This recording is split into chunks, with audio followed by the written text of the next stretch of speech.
in this Bloom-Shapiro CBI survey, we also saw that 2/3 of Connecticut companies are sitting flat with little growth, or flat or with little growth. And then that was roughly 64% have said that they have not grown, and only 36% that they've had great growth. Everyone's seeing greater profits in Connecticut than they have in a decade, but they're still not seeing the growth.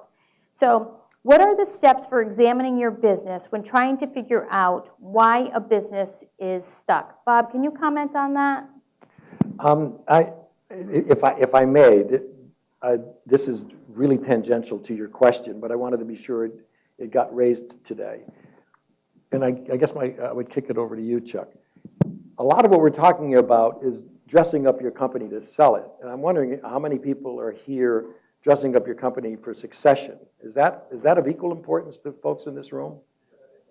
So, and are you getting from us that the same rules that apply to, and I would ask you, Chuck, would the same rules must apply to both efforts? Would that be correct? At the end of the day, absolutely, because you want to pass on an asset. So if you think of the business as an asset, so everyone's talking about how do you change the mindset. It's really simple. It's an asset. It has a certain amount of value. If you focus it on it as an asset, keep it really simple. How much is my asset worth and why?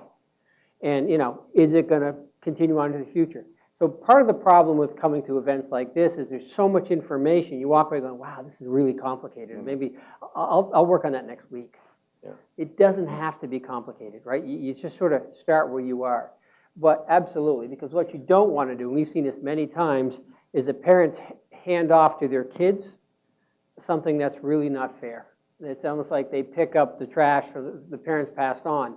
So to be fair to the next generation or to the buyer, pass on a real asset, right? Mm-hmm. And again, it's not about dressing it up. Someone was talking about, it's about providing transparency. There's no perfect business. Every business is weak and strong in various places. It's the transparency to understand that matters.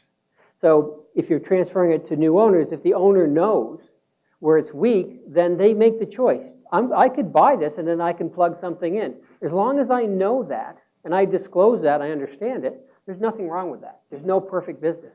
Because Mike, I'm sure, has people that really are pretty good at operations and not very good at sales and marketing. So he's got a range of buyers with a range of skill sets.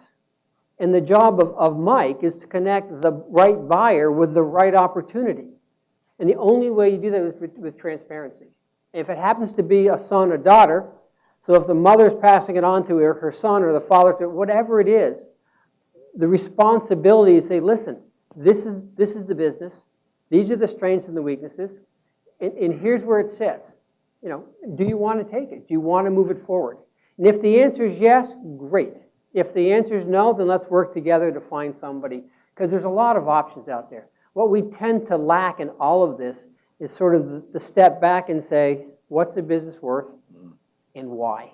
It's the why part that you got to get your arms around. And to whom? And to whom, ultimately. Yeah, once you know why, then you're exactly right. You go to whom is it? Whom fits that? Maybe it's your kids, maybe it's not. Yeah. Right. No, and this may sound like I'm patronizing, but I'm not really, because I speak with business owners, as I said, 2, 3, 4, 5 years out, and they ask me, and we don't consult, all right, in the sense that we're going to maintain a relationship with you over time to focus on certain things. But it's an unrealistic expectation, and I'm speaking to a self-serving group here because you're here, so you self-selected. You probably are more open to this than most business owners.